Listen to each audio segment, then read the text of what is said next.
In a world where technology is evolving faster than ever, how are leaders supposed to keep up? As AI continues to transform the world, leaders need more than just a technical know-how these days. They need the right mindset in order to be able to thrive in a rapidly changing environment. If you're struggling with integrating AI throughout your organization, or you're navigating a digital transformation, or you're looking to foster a culture of continuous learning, this episode is just for you. Welcome to the Learn It All podcast, the show for today's leaders who understand that being a great leader in today's day and age requires constant learning, growing, and adapting, because great leaders aren't born or made, they're always in the making. I'm your host, Damon Lembi. I'm the two-time best-selling author and CEO of Learnit, a live learning platform that has helped upskill over 2 million individuals in the past 3 decades. I'm super excited about today's guest. His name is Tariq Munir, and he's based out in Australia. He's a LinkedIn top voice with 20 plus years of experience spanning finance, integrated planning, and digital finance transformation. He regularly delivers lectures and keynotes on digital transformation at top universities throughout Australia and the world, and major local and international conferences. Tariq has worked with many global organizations, and he brings an expertise in leading complex and large-scale digital transformations. In our conversation today, Tariq and I discuss the importance of developing a digital mindset, the role of emotional intelligence in leading digital and remote teams effectively, how to balance data-driven decision-making with human intuition. And one of the things that I love most about this conversation is Tariq shares some real-world examples of successful digital transformation initiatives. So without further ado, let's jump into this great conversation with Tariq. What are the top core skills that individuals are going to need in the future? Yes. First of all, let's first understand what AI is doing, right? So today, AI is reshaping how we are working, how we are interacting, and very importantly, how we are creating as a human, because that was something which was considered a very specifically human domain. In an organizational setting today, AI is now becoming our coworker. So AI or technology, whatever you may call it, right? I'll be using those words interchangeably, because today when you talk about technology, people listen AI, people hear AI. So, Yuval Noah Harari argues in one of his books that homogeneous, that humans at its very simplest form, at the end of the day, are an algorithm as well, right? Yes, an organic one, a complex one, but still we are an algorithm, right? And we are, our recipe or our code is within our DNA, our genetic code. Now, similarly, AI is an algorithm. Or all these machines we are talking about today, all the technologies is an algorithm. Yes, a non-organic one or a synthetic one, but an algorithm, right?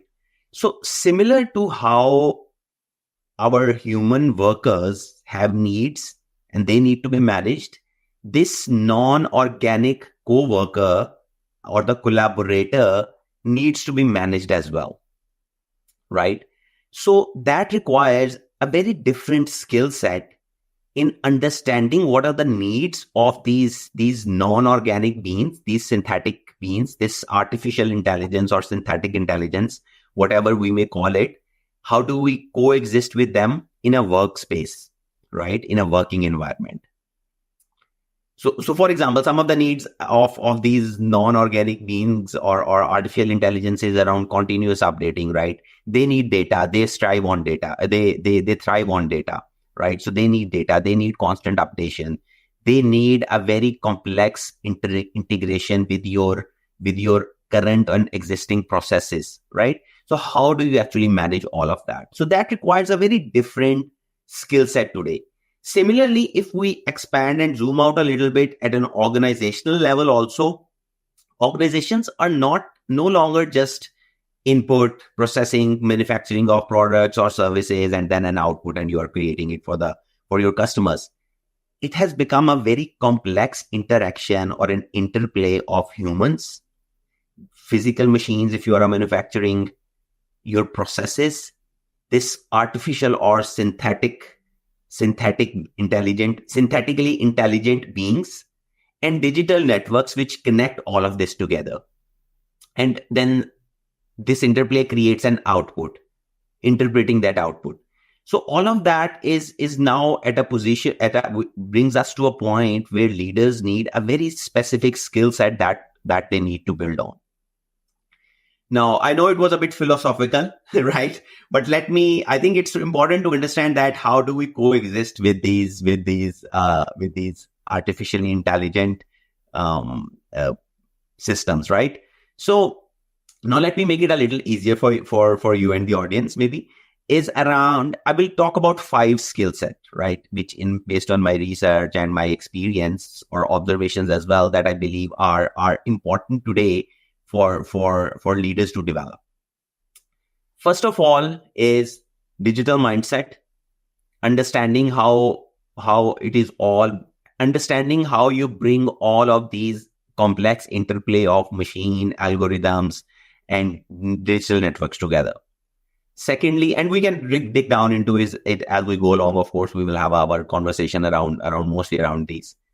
Secondly, we need to have a very specific data-driven mindset. So leaders need to build what is data telling them. Leads to build a mindset of relying on data as opposed to just relying on their gut feel. I know this might be a big ask, but because we all, as a human, we all want to rely on our intuition as a natural way of how we make decisions. But we need to make our decisions based on data. Thirdly, and for me, it's very important, which I believe is one of the most important one, is around being emotionally intelligent.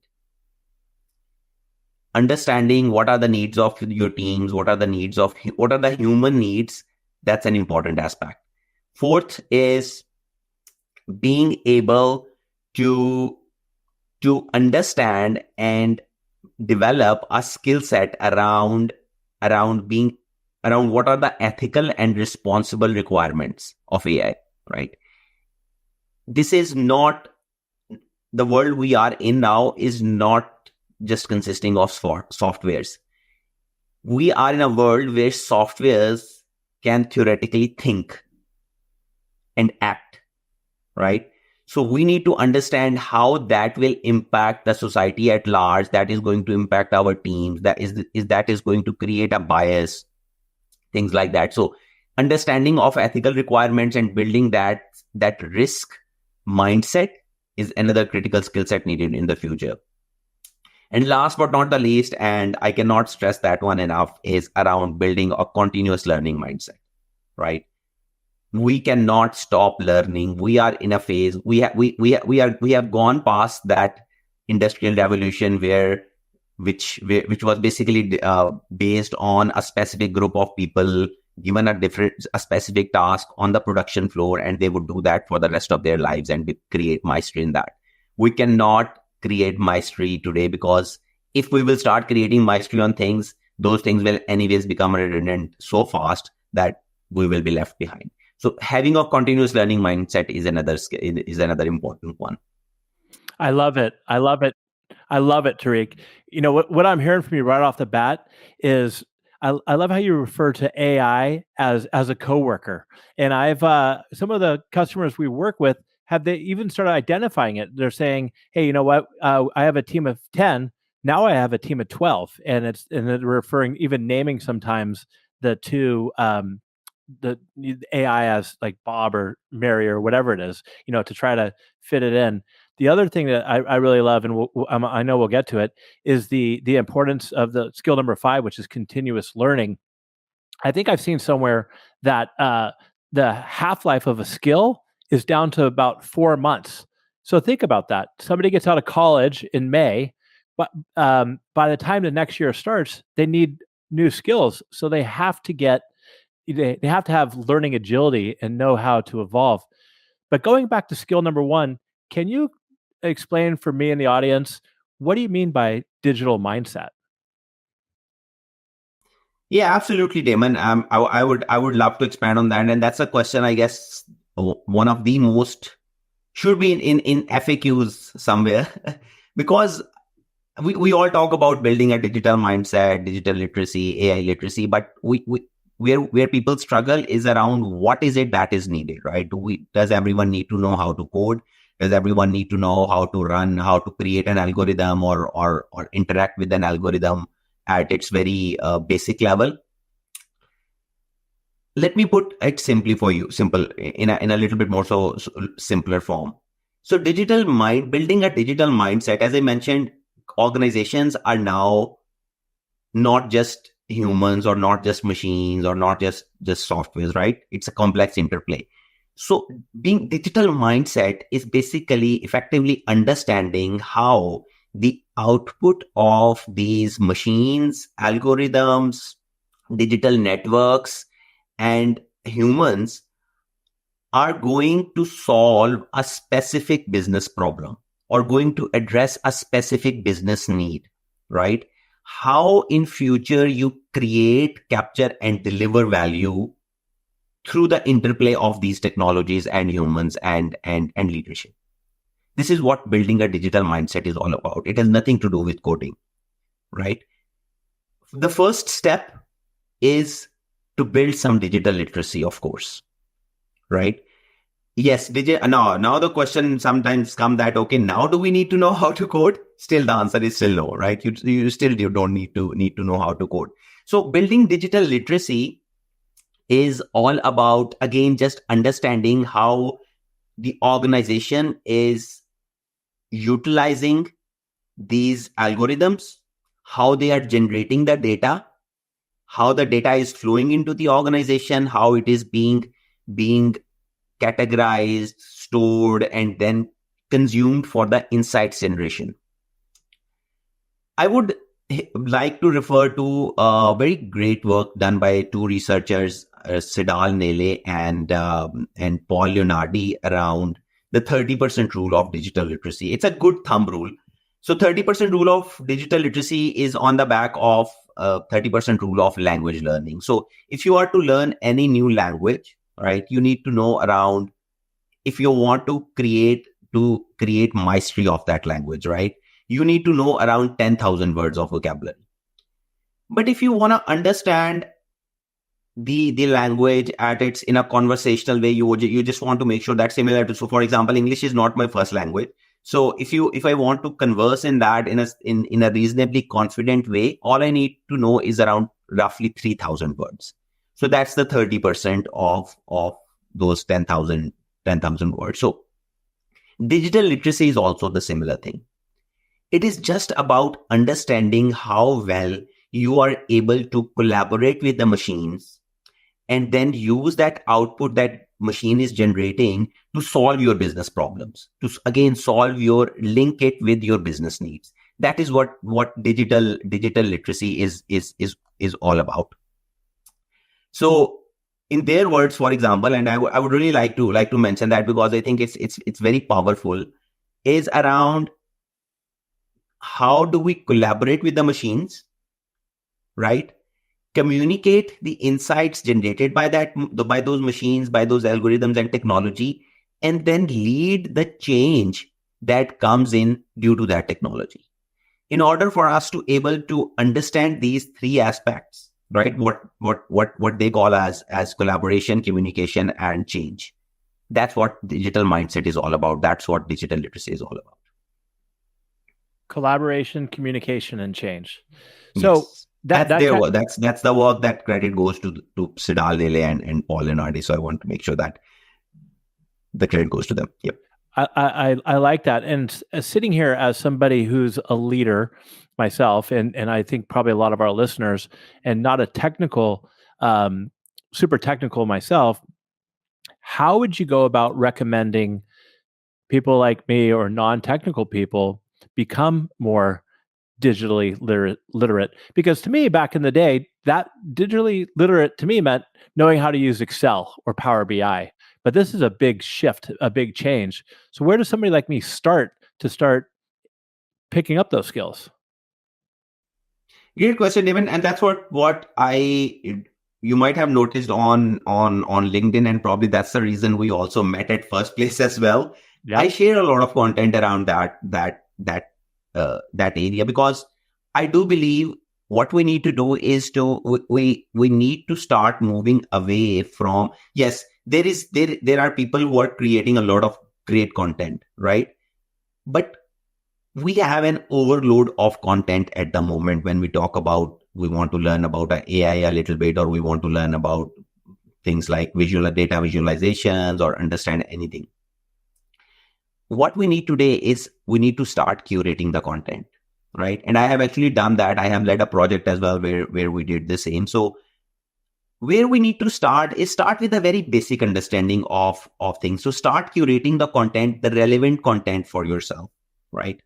Create a list of those key big major courses. And right now we are living in a world where everything is available literally at our fingertips, right? As in our smartphones. And many of the content out there is also free. So you don't really have to go for the paid content, right? So all you need to do is just to make sure that you are starting off with the very basic ones. So for example, AI, if you want to learn a little bit about AI, understand AI for everyone, or these kind of courses, which are like, which touch very at a superficial level, different subjects. Once you understand at a superficial level that, okay, what are those different technologies can do, what are their capabilities? Because see, today it's very important to understand what AI, for instance, can and cannot do. There is so much noise out there, right? So true. To cut through that noise, as a business leader, you need to be able to understand what the true capabilities of AI are. If you will look at the content out there today, it feels like generative AI has already revolutionized the way we are doing the business, but that's so far from reality, right? I mean, business use cases of Gen AI are there, but they are not the only use cases. So AI is what business leaders probably need to understand, that AI is not just generative AI today, right? AI has been there for last many decades, but since 1960s. But then I would say in last 10 years, it has got some really good traction in the media and everywhere as well, and have got some really good use cases. And they are not just the generative AI ones. So we need to understand as business leaders that what are those capabilities that we can utilize of AI. So I'll give you an example. AI is being used in a lot of organizations today for transaction processing, right? We don't hear a lot of that in mainstream content these days, right? We only hear about generative AI, right? ChatGPT. Predictive ChatGPT, exactly, or Llama 3.1, which was just introduced. So I mean, we are just too excited about communicating with a machine, and then asking it to create poems for us and whatnot. I'm right there. I have it create bedtime stories for my kids. Awesome. So great use case, but somehow still not relevant to business, I would say. No, things like predictive maintenance, right? Things like the real benefit, I do believe, of these technologies come in when we look at that interconnection of these technologies. How can we actually converge different technologies together? And that's what digital literacy is also all about. Leaders need to know, okay, what is AI about? What does Internet of Things can do? What can a data foundations can do? What can technologies like process mining that can do? So process mining again, or task mining again, AI is being used for that in a very very good way, in a very efficient way to improve business processes and everything. So high level understanding of all these major technologies and how they are shaping up the business and how they can actually link those to their business use cases is the first step towards starting off with your digital literacy journey. So that's great. To go in the opposite direction, one of the top skills that you said that's super important in the future is EQ, emotional intelligence. Why is that? Great question, Damon. And I would definitely love to expand on that one. Now, let's remember that organizations today are not just one workplace that we used to define in the past, right? So very definition of workplace has changed, right? Today, my home is my workplace, right? Today, your office is the workplace. Of course, today, if you are a digital nomad, so you can work from anywhere in the world, pretty much, that is your workplace. So there is this element of, number one, remote working that is coming up, which is resulting in leaders not being able to have that face-to-face interaction or the benefits that we used to have from a face-to-face interaction, right? Where you can actually build empathy and understand those physical cues also. That is no longer there. You are only looking at the face of a person behind a camera, and you don't know how that your what you are saying or what you are talking is impacting that person, right? You might not be able to read it in a 100% accurate way. Now, this one, remote working is one element. Now, another dimension that comes into is around businesses have expanded so much into centralized business solutions. For example, today, businesses have outsourcing partners. They are interacting with gig workers. As I mentioned already, there is a geographical spread. And then there is an added complexity around cultural and generational dynamics as well. How do you manage Gen Zs? How do you manage millennials? How do you manage boomers, right? There's an additional complexity around that. And emotional intelligence is not just restricted to that, right? How do you actually understand the needs of people on a Zoom call, for instance, or people who are working remotely, right? You need to build that skill. And it's not, and what I wanted to say was that it's not just restricted to this. We know today that AI, for instance, is automating a lot of tasks, right? And there is an apprehension in people at large that it's going to take away jobs. And to an extent, which is true also, right? Some of the jobs are going to go away, right? Which will be automated. Now, being emotionally understanding that how you are able to communicate with your teams and with the people that are in your organization, at how these technologies, first of all, are creating a tech-enabled humanistic future and are not just there for the job slashing, right?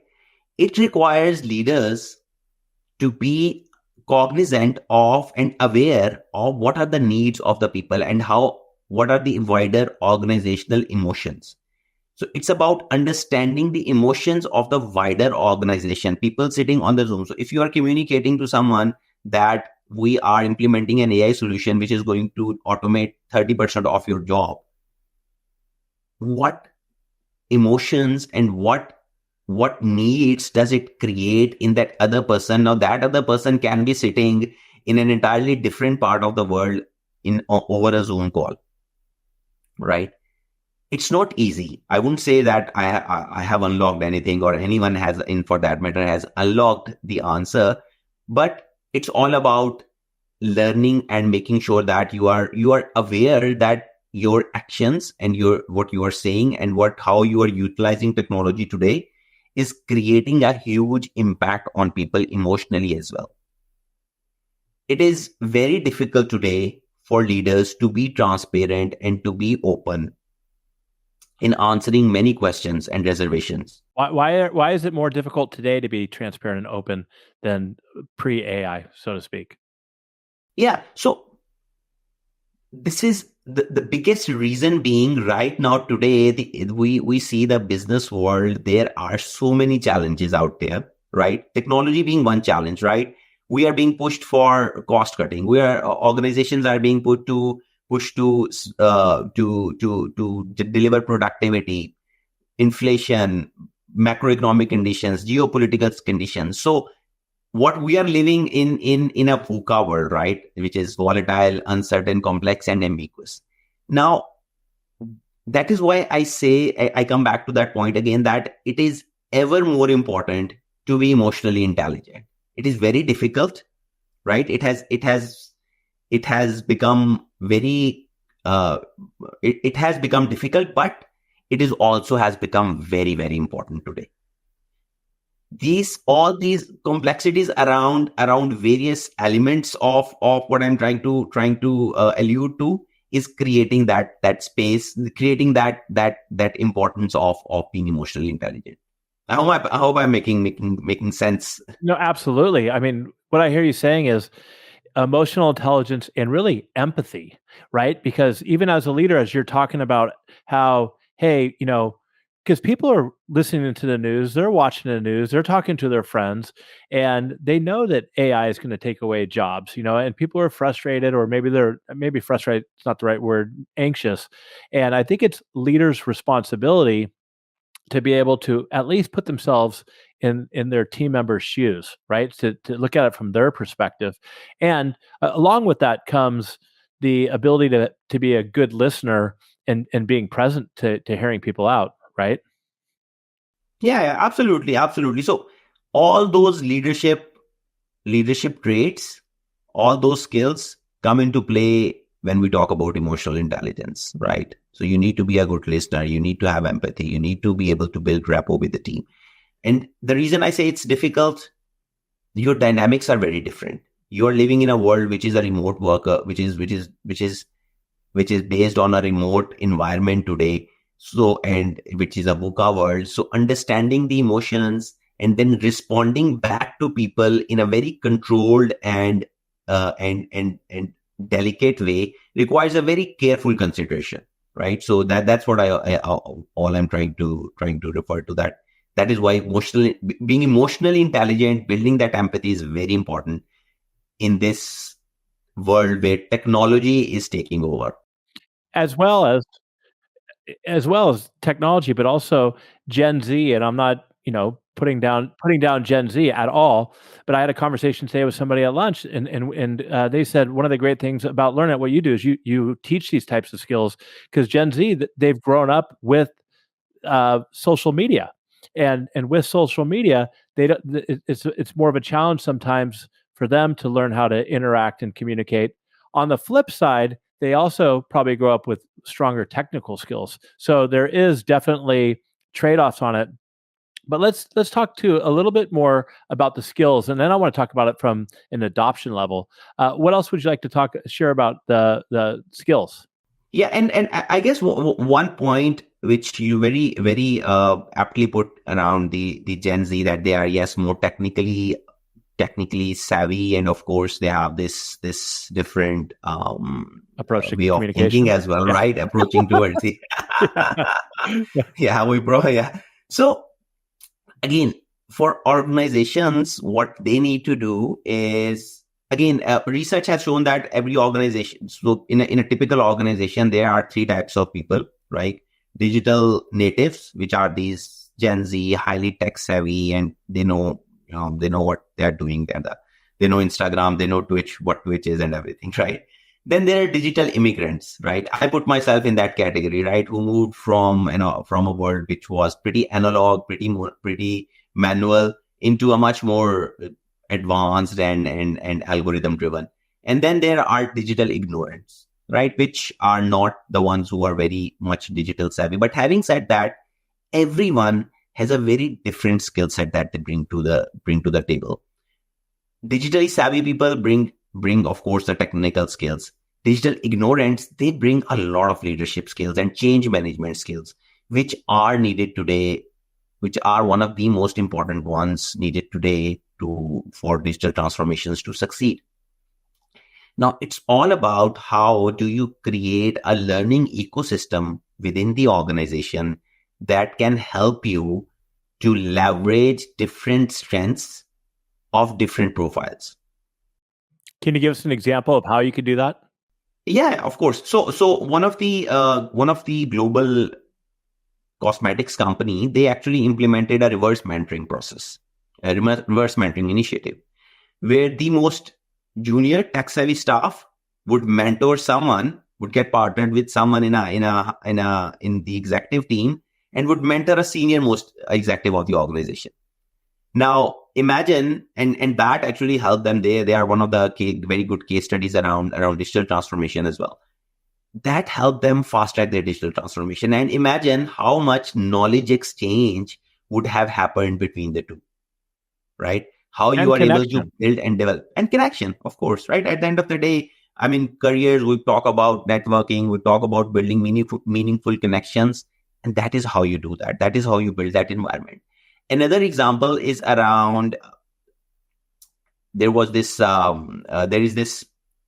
crowdsourcing review platform, Yelp, right? So Yelp introduced what is called Yelp Beam. So anyone in the organization could set up time with anyone else in the organization, whether they know them or not, as a time block for learning and development. I love that. Right. That's a cool idea. That's really cool, right? I mean, so, and yes, for that, both the persons who are actually sending out the invite and the person who is receiving the invoice should have that mindset that, yes, through these conversations, we are going to learn from each other. So let's make time for it. The biggest issue is that we don't have time today, right? We don't have time for us to develop today. So we need to build that culture also, where we are able to set aside a time and acknowledge the fact that the time that we will spend with someone who is blocking my calendar is going to be worthwhile. So that requires a mindset, a continuous learning mindset at a very different level. That's great. I love it. I love it. Especially, it's just critical. Like what I hear you saying is that if you want to have a successful digital adoption transformation, and we could talk about the flip side, the failures, but it's kind of like really requires having a learning culture and setting a time space, which I assume, well, not assume, I know it has to start at the leadership level. The leadership has to have Absolutely. buy-in, because if they're not allowing their team space to connect with others and space to learn, it's going to cause a failure. And so, speaking of, let's say, failures, what do you see from an organization perspective? Why are organizations struggling to adopt AI in their organizations? So from an organizational perspective, let me share an example. So a couple of years ago, a global company, which was a technology company as well as in the power generation, they embarked on a project to centralize all of their digital transformation efforts, right? A separate digital unit was set up, right? The objective was very clear that it will look after the end-to-end enterprise-wide transformation, right? They wanted to take it to the very next level. The goal was very clear that they need to grab this digital prize, right? This sought after digital prize.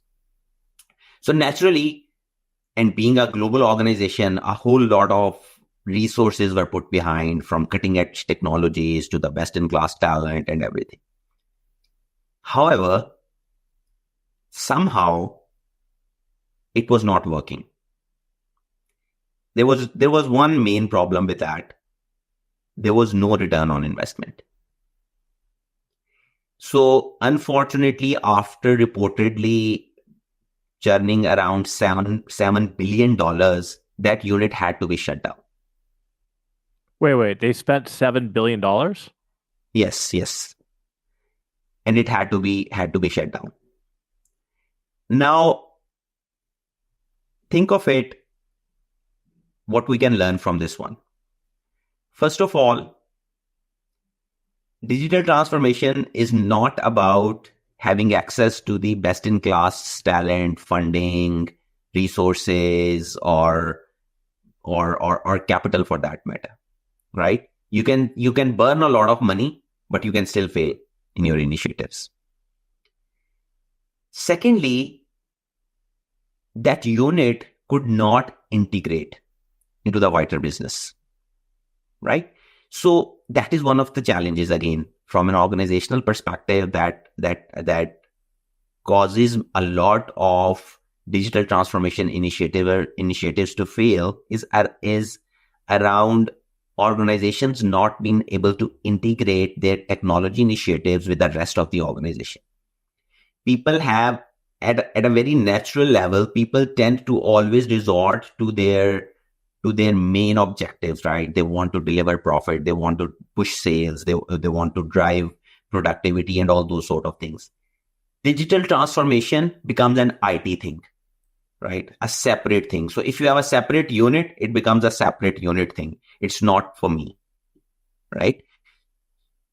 That's one of the biggest challenges. How do you integrate technology? How do you integrate the continuous improvement mindset, the continuous digital transformation within the wider business?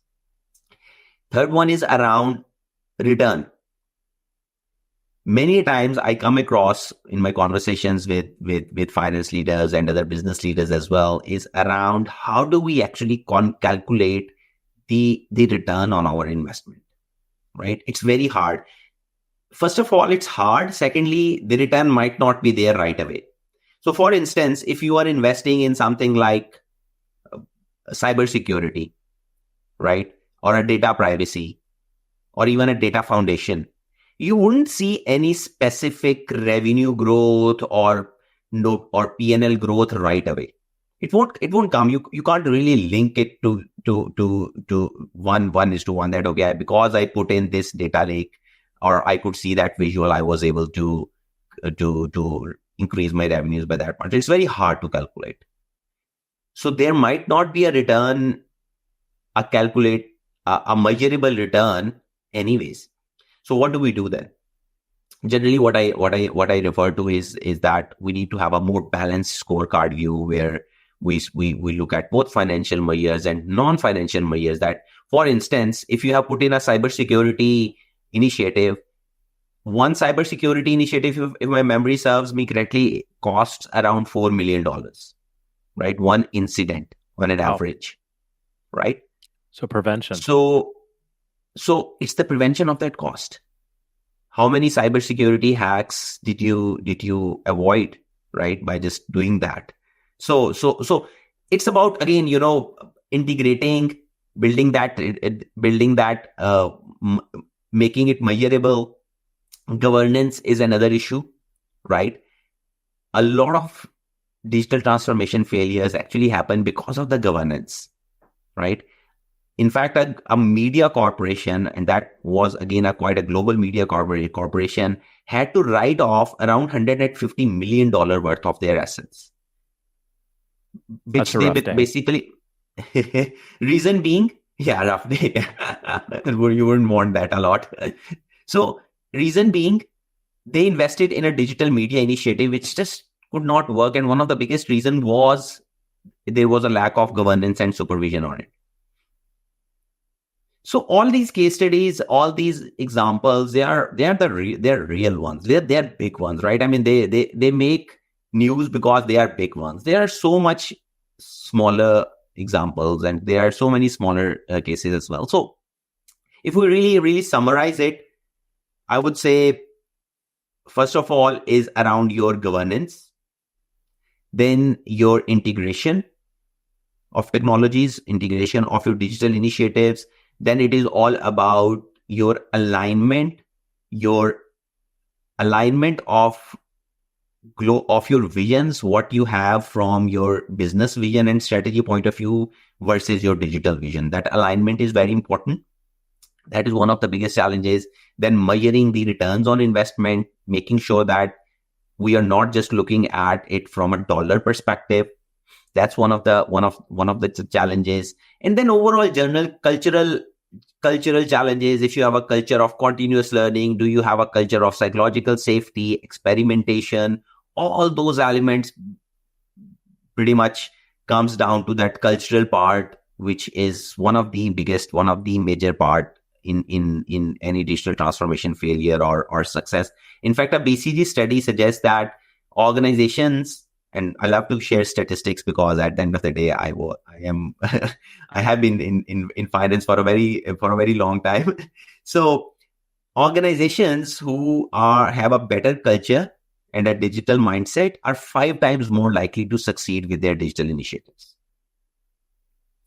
So this is what I would say if I summarize it at a very high level. I mean, I can talk about it for a whole day. I mean, it's such a big subject. Because when you and I spoke before, you said that 87% of digital transformations fail.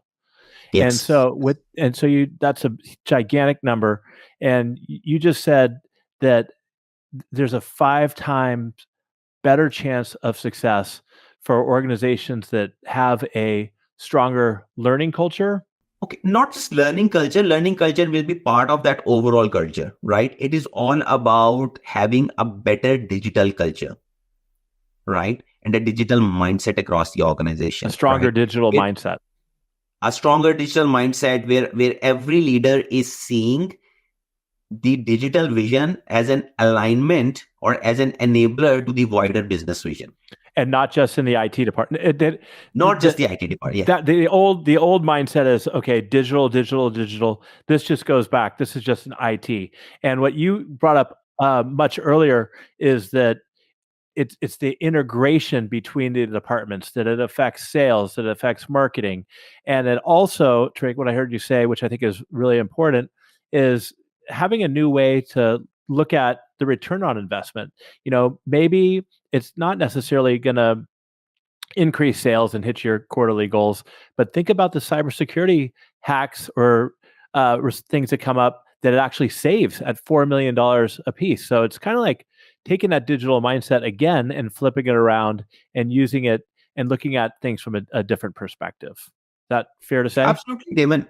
Absolutely, Damon. And when it comes to adoption around AI and all these different technologies, you also need to understand that this creates, as we mentioned earlier as well, we touched upon that, it creates some uneasiness within the organization also, right? So you need to measure that what is your employee engagement scores, right? What is their adoption rates? Not maybe, sorry. In fact, in all likelihood, you are actually going to make people's lives better. And I truly believe that through technology, by removing all those, eliminating and automating all the tasks which they were spending time mindlessly, right? So if your org health scores, if your team engagement scores are going up, that is a big win. It's huge. I would call it the biggest win, right? It's huge. If your people are upskilled, it's huge, right? And I like, I'm preaching to the choir here, but what I like to, when I speak, because I'm always pushing AI adoption in my little organization, and I'm telling the team, look, we're not doing it to eliminate your job. What I'm trying to do, I even spoke about this in my book. What we're trying to do is free you up to work on higher level tasks, higher level projects. Get you into buy back a couple hours here or there, which really adds up, so you can focus and learn and talk about, ask better questions, get more involved, dive in, get more creative, be more innovative. Absolutely, Damon. And the world has moved beyond, as we talked about earlier, beyond where we need to actually spend 10,000 hours in one skill in order to create mastery. We cannot strive for mastery. We as Adam Grant, I was reading his book the other day, The Hidden Potential, I guess. He mentioned that Adam Grant? Is that Adam Grant? Grant, yeah, Adam Grant, yeah. I'll put that in the show notes. Great book. Yeah, great book, yeah. He said something on the lines that we cannot just go for perfection. We cannot strive for perfection. We cannot strive for mastery. We have to strive for excellence. Create an excellence, create a mindset where you are going for the excellence. Yes, you will. And throughout the careers, now today where we are, today the careers are not going to be just one role or one skill set that will just get you onto a production floor and you're just doing what you have been doing or you just keep on doing for next foreseeable future. That was part of the old industrial revolution. We have moved past beyond that now. It's skills are evolving every single day. What I learned about data science 4 years ago, today I go back and I have to up. And that's where Damon, I would say the most important, if I am to put it like the most important skill we need today, just one, right? That will be having a continuous learning mindset. You need to be able. You're preaching to the choir, pal. You have to have learning agility. You have to understand, if you're a know-it-all and you got it all figured out, you're done. You're literally done. You're going to get passed up. You're going to be left behind.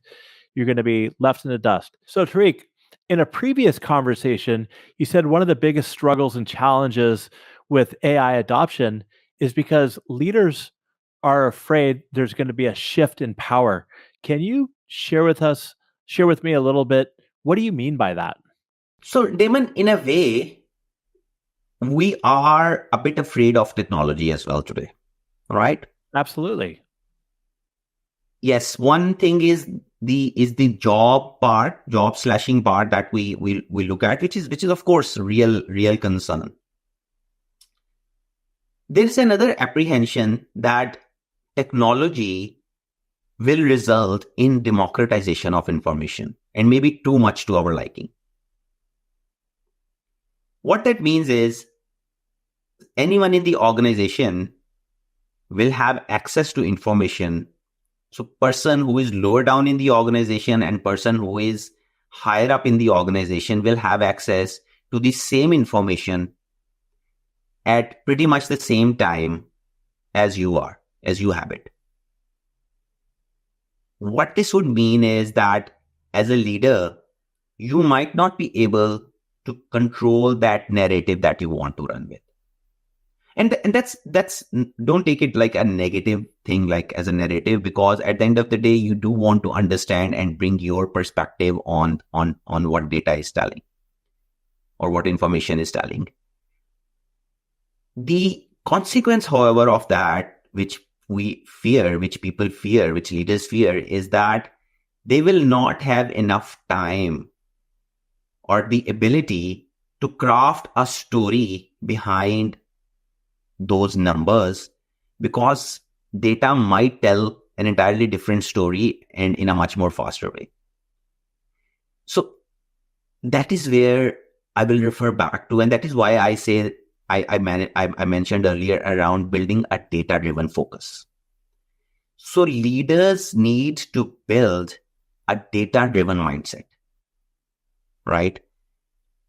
And to do that, acknowledging the fact that you don't know all the answers, and it's okay to not know the answers, right? In organizational settings, we always pride ourselves on being Mr. Know-it-all, or being someone coming to you and talking about, and you want to give a decision right away. You want to make sure that, people do not listen from you, that people do not perceive you that you don't know. But that should be seen as an okay, right? I mean, that's part of being a data-driven focus. That's part of being a data-driven mindset, that yes, data is telling me I had an assumption, right? Now linking it again to the continuous learning also. These are all interrelated, right? I mean, they're connected. They're different thoughts, but they're connected thoughts. I had an assumption based on my knowledge of the situation. Data is telling me a different story. It's time for me to update my assumption. That is what data-driven focus is. That is what continuous learning is. That is the mindset which is needed to succeed in this and thrive in this world. I think there's a great quote. Is it John Maynard Keynes who says, "When the facts change, I change my mind. What do you do?" Because it's true. You Exactly. You can't put a fork in the ground, stick with it, and just, even if the facts and the data comes in and shows you're wrong, are you going to own up to it and make that shift? Because if you don't, then you're going to go down the wrong path. Absolutely. And that's what it's learning is all about, right? And please don't take me wrong when I say just trust data And I mean, by no means I'm saying that stop using your gut feel, stop using your inner compass, your intuition. That is what makes us humans, right? That is who we are, and we must use that. We must utilize that. That's the strength. That's the power. That's probably the only thing which is not going to get automated in foreseeable future, at least. That's So true. I hope so. Yeah. So yes, use your inner compass, use your gut feel, but do not over rely on it when data is telling you a different story. Be ready to understand that how that, again, now I will link it to that digital mindset. Understand how that data was actually generated or created at first place. Is it telling the right story? Is it telling the right, it is giving the right information as well? Or was it processed in the right way even? For that, you need to, of course, build a digital mindset. That's where that digital mindset comes into play. So it's a very complex interplay. There is no single recipe that you can follow, that you need to have 30% digital mindset, 20% data driven mindset, 10% emotional intelligence. That's not, unfortunately, how it's going to work. These are all the skills that we are going to need to build and be open to build throughout our lives now. I got one question that I was thinking about for a little bit before we wrap up here. We talked a lot about the skills that are needed for leaders. Leaders need this, leaders need to do that. Well, what if our listener out there isn't a leader? Do the skills change for them? Are there a different set of skills that they need, or is it the same set of skills? Even if they don't inspire ever to lead a team or anybody, is there a different set of skills for them for the future, or are they the same 5 we discussed earlier? I do believe, and I truly believe, that everyone is a leader. I'm with you on that too. Right? It does not mean that you have to have a separate cubicle, or separate room, a corner office, to be called a leader. You are leading what you are doing. You are leading, but through your work, if you are creating an impact, if you have your work has some purpose to it, you are a leader. You are leader of your own domain. You are leader. Today you are. There is. I don't think so. I can find a person today who is totally cut off from the entire world. Right? In one way or the other, you are interacting with people. You are interacting with your family. You are interacting with your coworkers. You are interacting with your vendors or and so on and so forth. You are interacting with people. You are always a leader. You can lead people into thinking into different mindsets, and for instance, if you are say an individual contributor kind of a person, right? So let's talk very specifically from an organizational perspective. If a person is an individual contributor, does not want to become a leader, or like in a sense that as a people manager or something, you would still be leading a number of projects. You will still be leading a number of initiatives that will have impact on different parts of the organization. That is going to have an impact on real humans. Whenever that comes into the equation, you need to act as a leader. And to act as a leader, you need to have emotional intelligence. You need to have data-driven focus. You need to build a digital mindset. You always need to be aware of what are the ethical and responsible considerations for AI and technology. And you need to be a continuous learner. You do not need to have an office in the ivory tower to do that. You must do that in whatever capacity you are working today. Whether you are a solopreneur, you are an entrepreneur, or you are a CEO, or you are a manager. I love it. And so, Tariq, you spend a lot of your time giving keynotes and doing talks. As we wrap up here, what is one of the most common questions that the audience asks you, maybe either after your presentation, around AI and a digital mindset? The biggest one that the most frequent one that I get is, where do we start? How do we start? And what's the answer? I want to learn. How do I start? And To be very honest, I cannot tell you a point A that, okay, start from point A and you will reach a point B, because there is no point A and there is no point B. It's a journey. Learning is a journey. And you might start off with one thing. Down the road, you will realize that's not the right direction I'm moving into. You then need to pivot. You need to be flexible. You need to be open enough to, that's where it comes down to. Challenge your very own assumptions. Having the skill to acknowledge that there are no skills or nothing in the world that you cannot learn. Or in other words, having a growth mindset is all that is needed. That's the starting point. If there is one. There is no ending point. You will never be able to end that journey. And I hope you don't. And I wish you don't think about even that, because there is never an end to a learning journey. It's like your brain cache, right? I mean, we talked about clearing the cache for browser. So we need to continuously to keep clearing our brain cache to create space for the new assumptions, to create space for the new knowledge to keep coming in. This starting point is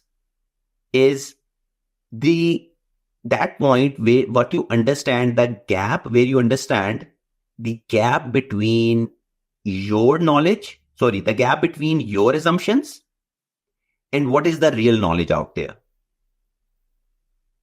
When you go and strive towards bridging that gap, that is your starting point.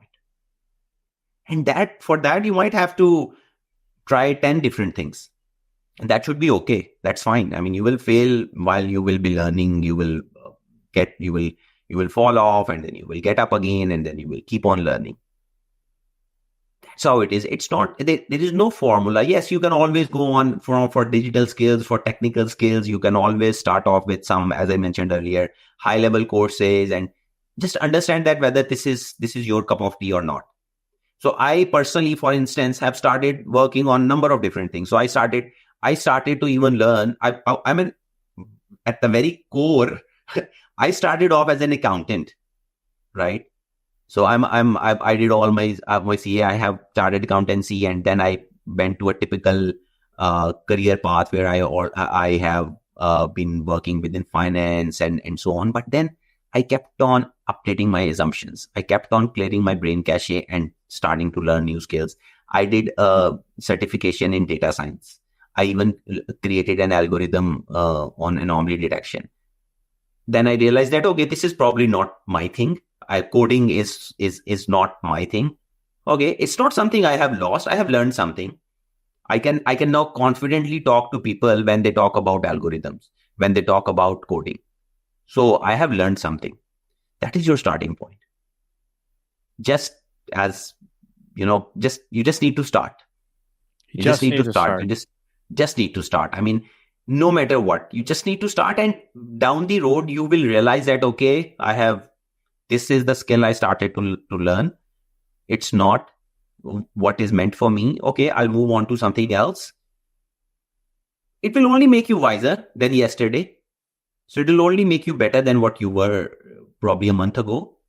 It's a win. I think it's a big win. It's a win. And Tariq, as we wrap up here again, it also, if you're out there exploring and you're trying different things, and there's a great book out there called Range by David Epstein, and it says, don't specialize, especially early on.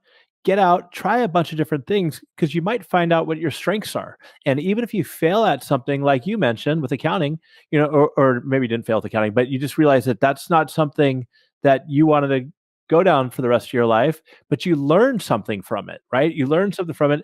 And when you learn stuff, you can apply that throughout your life. So you shouldn't look at that as like wasted time or anything else. Of course. I think accounting, for instance, or this has given me so much exposure to so many different things.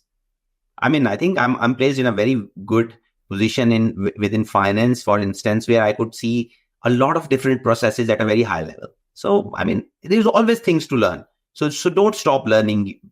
And anyways, it's Learn It All podcast. So learn it all. Yeah, learn it all. Just learn. Just learn. But I want to add something to that. And I learned this from a different guest, David Katz, who's amazing, founder of Plastic Bank. He said, "Learning without doing is treason." So learn, and try to apply what you do. You have to. Well, I'm going to try to recap kind of some of the things that we spoke about today, because we talked about so much. Number one is what the key skills are in the future. And let's see how I do on this. Digital mindset. You need to have continuous learning, the importance of data-driven, being data-driven, and also compliance, right? You need to understand what the compliance is. Did I miss any there? Did I get them all? By compliance, I mean the responsible AI practices, the ethical AI practices, and then continuous learning. I had to have you say continuous learning. I think you'd also want to add adaptability in there at some point too, because I think adaptability is super important. I loved what you talked about, examples of organizations that have had a successful digital transformation. 87% of organizations fail. We talked about some of the reasons why they do, why they are successful. I really liked your idea about reverse mentorship and how that helps connect the organizations, and also digital transformation and reframing the ROI sometimes can have make a big difference. And then what else we talked about? We talked about a lot. And then really the importance of having a learning culture and learning agility, because your skills are always going to be changing and everything else. Before we wrap up, do you have one last tip you want to share with the audience? Again, Damon, if there is one takeaway or one lesson that has helped me, that I would like everyone who is listening to take on and do, is build a growth mindset. Never stop learning your learning journey. Be open to acknowledge and understand that yes, your assumptions can be wrong and it's okay. Always be ready to update your assumptions. Always be ready to strive for new skills, to strive for learning something new. Because in this world, remember, all the manual tasks, all the repetitive tasks, or anything that can be redesigned in the form of an algorithm will be done by our coworkers, by our artificially intelligent coworkers, right? What do we bring to the table, right? We are not just competing with humans now. We're competing with, in a way, technology also. What is our competitive edge? So our competitive edge is our contextualization, our consciousness, our ability to connect the dots in a way technology cannot. And you can only do that if you have a continuous learning, a growth mindset. That is what I would say, that if there is just one thing that you want to do, please do that. Tariq, I might have to just take one of these sound bites and use them for the about section of our show, because I'm so on in there with you on the learning and everything. So Tariq, how can our audience find you? Where can they connect with you at? Oh, LinkedIn is the best platform. I am very active on LinkedIn. I share a lot of educational content out there, and then I do share my opinions and my point of views, and I'm always open to new information as well, to update my thinking as well. So please, that's the best way to reach out. Otherwise, you can also reach out to me on my website, which is tariqmunir.me.